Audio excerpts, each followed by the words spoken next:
नमस्कार. आयज हांव पळयता की सगळीकडे चर्चा चल्ल्या भुतानी इन्फ्राचो खूब व्हडलो कितें आसा. पयलींच्यान जायते परमिशनां ताका दिल्लीं आसा, जायते कन्वर्जन त्या प्रॉपर्टीची जाल्लें आसा आनी हांव मंत्री जावपाचे पयलीं हे सगळे गोश्टी घडोवन आयल्या. म्हणूनच आयज डिसिजन आमी जे घेतल्या की बोर्डान आमी योग्य तरेचे निर्णय घेवपाची गरज आसा.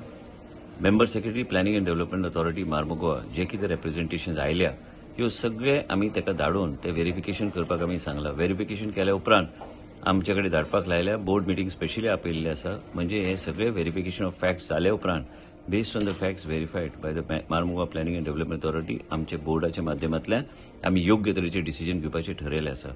जर हे फॅक्ट्स जे रिप्रेझेंटेशनान आयल्या हे सारखे जाले काय फॅक्च्युअली करेक्ट आहा तर आमी योग्य तरेचे निर्णय आमी घेतले. मुख्य म्हणजे कितें आसा की आमकां खंयच इल्लेगिलिटी जाल्ली नाका आनी 17A आमी हिल कटिंग परमिशन आमी दिवंक ना आयज पर्यंत आनी ते प्रोसेस बी जावंक ना आमच्या डिपार्टमेंटच्या माध्यमांतल्यान. आनी विशय हिल कटिंगाचो आमच्या कडल्यान येना कारण आमी परमिशन दिवंक ना.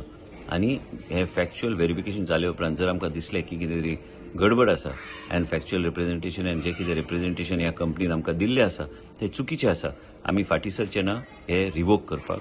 आनी कितलेय व्हडली कंपनी असल्यार आमी हे रिवोकेशन करपाक आमी फाटीं सरचे ना. आनी हे आमचे ठाम निर्णय आसा की कितें गोंय राज्यान घडटा ते कायद्या प्रमाणे गायडलायन्स प्रमाणे हे सगळे व्हेरिफिकेशन जावन फॅक्च्युअली जर करेक्ट असले तर गोष्ट वेगळी आसा.